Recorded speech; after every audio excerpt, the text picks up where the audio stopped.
पिछली क्लास में दोस्तों हमने chapter 11 work and energy chapter में काइनेटिक एनर्जी का डेफिनेशन पढ़ा था।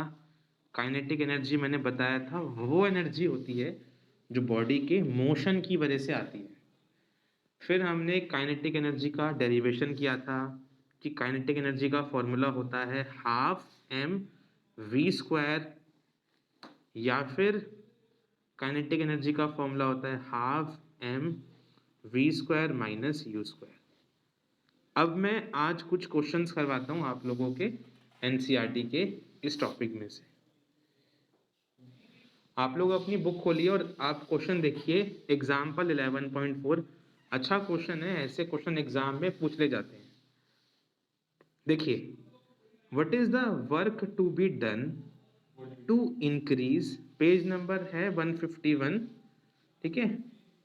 क्वेश्चन नंबर 4 है, what is the work to be done to increase velocity of car from 30 km per hour to 60 km per hour if the mass of car is 1500 kg।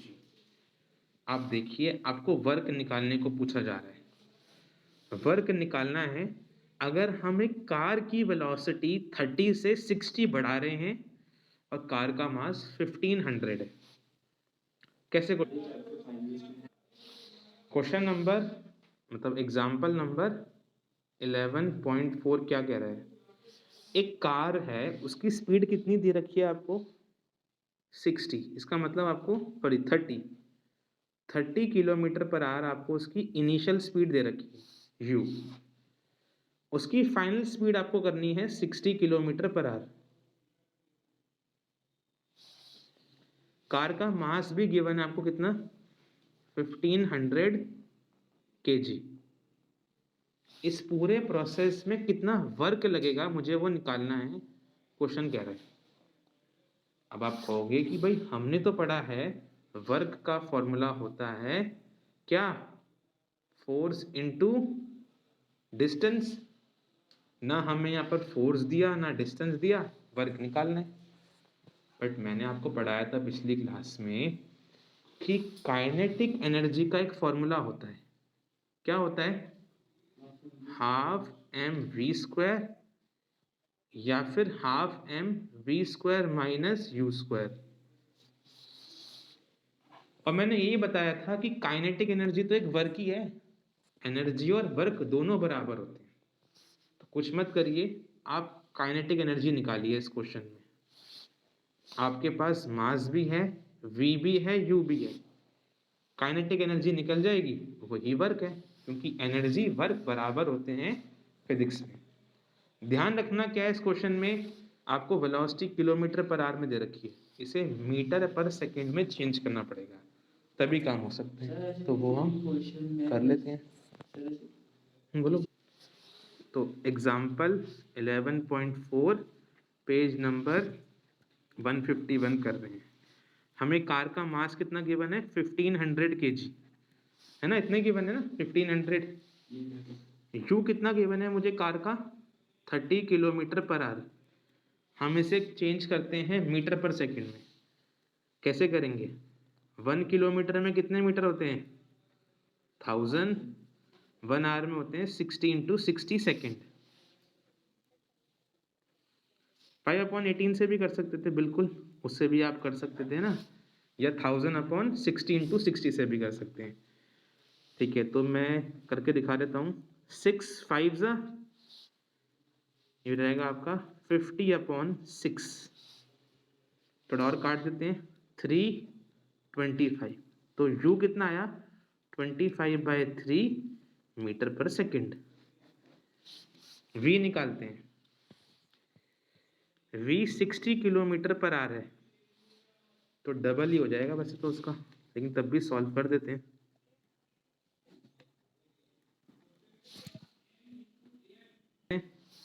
तो v आ गया 60 से घटा 60 आपका, ये हो गया 100/6, तो 350। तो v आ गया 50/3 मीटर पर सेकेंड। तो v भी आ गया, u भी आ गया मीटर पर सेकेंड में। मास है, वर्क निकालना है अपने को, वर्क निकाल लेते हैं। काइनेटिक एनर्जी के फॉर्मूले से, क्योंकि एनर्जी और वर्क सेम होता है। पहले यहाँ तक लिख लीजिए। तो आप लोग का वर्क कितना आया, वर्क या काइनेटिक एनर्जी एक ही बात होती है, half M V square minus U square से निकाल लेते हैं, है ना। चलिए करते हैं। हाफ एम कितना है हमारा 1500 kg, वी कितना है मेरे पास 50/3 का होल स्क्वायर, यू है 25/3 का होल स्क्वायर। हाँ, अब मैं यही कहने वाला था। अब मेरे पास एक ऑप्शन है, या तो मैं इनका स्क्वायर करके माइनस करूं, या आप जानते हो एक आइडेंटिटी ए स्क्वायर माइनस बी स्क्वायर क्या होती है, ए प्लस बी 50/3 प्लस 25/3 ए प्लस बी इंटू ए माइनस बी। बिल्कुल आइडेंटिटी लगा, थोड़ा आसान पड़ेगा आप लोग। ये हो गया 1500/2, अभी कुछ काटा नहीं मैंने। इनका एलसीएम 3 आएगा, ऐड करो कितना आएगा 75, इनका भी एलसीएम 3 माइनस करने पे 25। अब जो काट सकते हो वो काट लीजिए। 3 5 ज़ा 50, 2 50 ज़ा 3 2 ज़ा 6, 3 5 ज़ा 50। ये हो गया 250 इंटू 25 इंटू 25। 25 इंटू 25 कितना होता है 625 इंटू 250। बस इसे मल्टीप्लाई कर लीजिए। 625 को 25 से मल्टीप्लाई करना है, जिस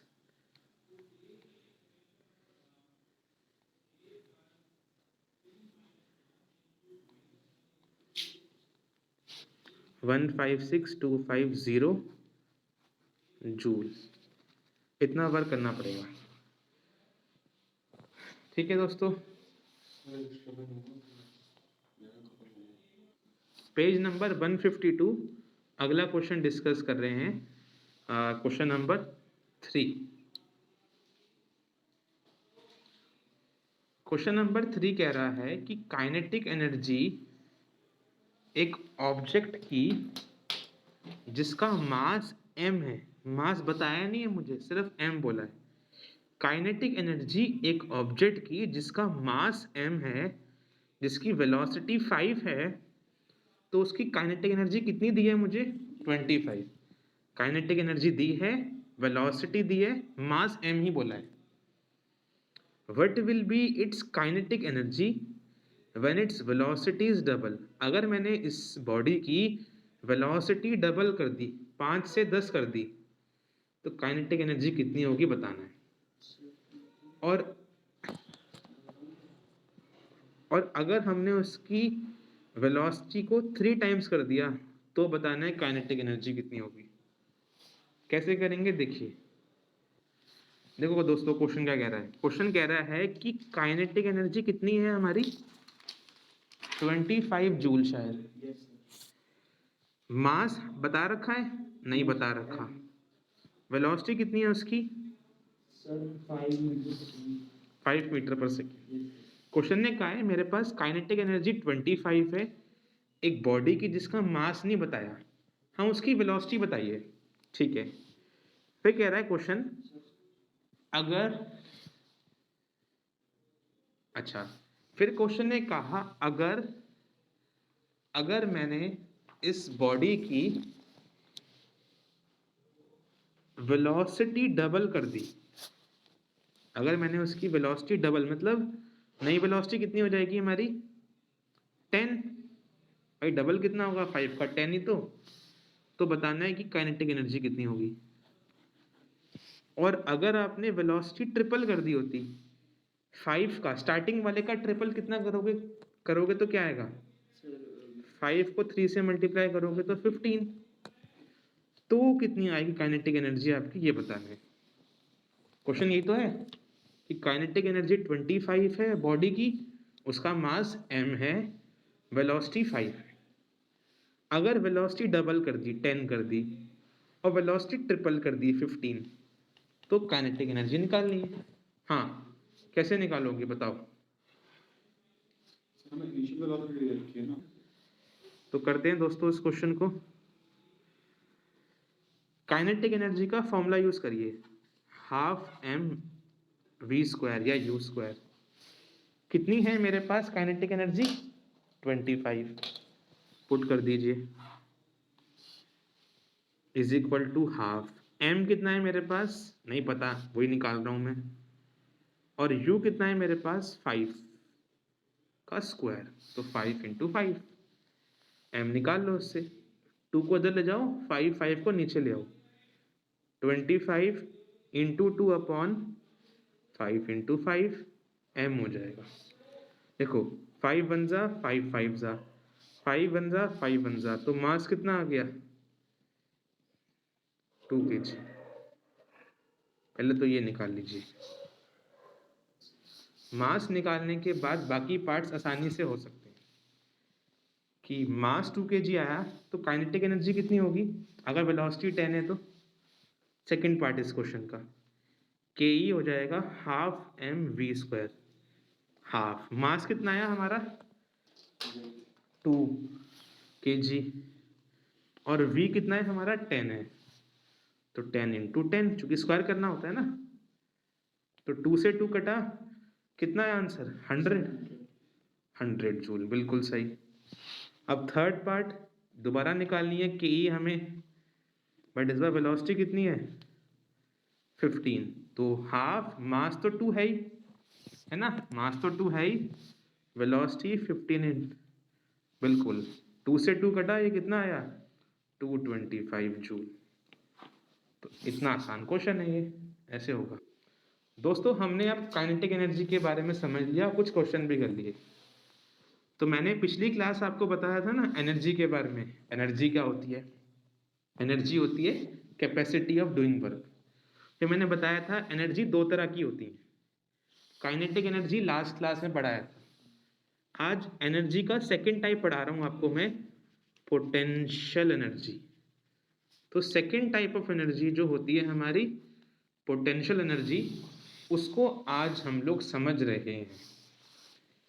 पहले आप इसकी डेफिनेशन लिखिए, फिर मैं आप लोग को बताता हूं क्या है ये।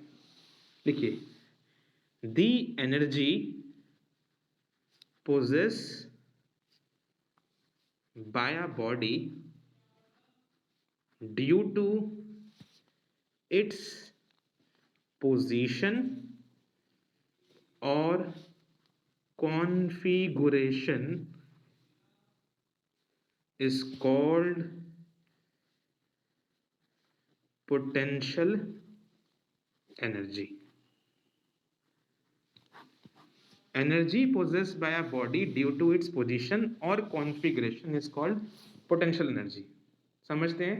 देखो दोस्तों, आपने देखा होगा कि ना, जब एक, इसको बो बोलते हैं ना, हिंदी में धनुष बोलते हैं इसको, और इंग्लिश में इसको बो बोलते हैं ना। इसको आर्चर भी बोल सकते हैं।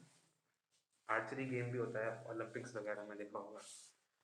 जब देखा होगा आपने एक बो को, एक धनुष को हम खींचते हैं, ऐसे खींचे इसको इस थ्रेड से, और यहाँ पर एक हमने क्या किया, एक स्टिक लगा दी और खींचे पीछे की तरफ। और जैसे ही आपने ये धागा छोड़ा, ये स्टिक आगे भागती है। भागती है, ये जो स्टिक है, ये वाली स्टिक। क्या कह रहा हूं मैं, मतलब मैं कह रहा हूं, आपने क्या किया, इनिशियली इस बो को, येलो से मैंने बो दिखा दिया और मैंने रेड से दिखा दिया ये स्टिक। जब आपने इस बो के इस थ्रेड को पीछे खींचा इस स्टिक के साथ, और जैसे ही आपने छोड़ा इस रेड वाले स्टिक को, तो ये आगे भागता है। सपोज करो यहाँ पहुंच जाएगा, है ना। जब आपने इसको खींचा पीछे की तरफ, किसको खींचा? आपने थ्रेड को इस स्टिक के साथ, है ना। तो आपने बेसिकली क्या किया, ध्यान देना। अब हम अपने टॉपिक पे आ रहे हैं। जब आपने इस धागे को पीछे की तरफ खींचा, आपने इस धागे पे एक फोर्स लगाई अपने हाथ से और डिस्टेंस मूव करवाया d। दोबारा सुनो मैं क्या बोल रहा हूं। जब आपने इस धागे को पीछे खींचा डी डिस्टेंस, तो आपने एक फोर्स लगाई ना, अपने हाथ से खींचते हो जब, तो फोर्स लगाई आपने। फोर्स इनटू डिस्टेंस क्या होता है? वर्क होता है।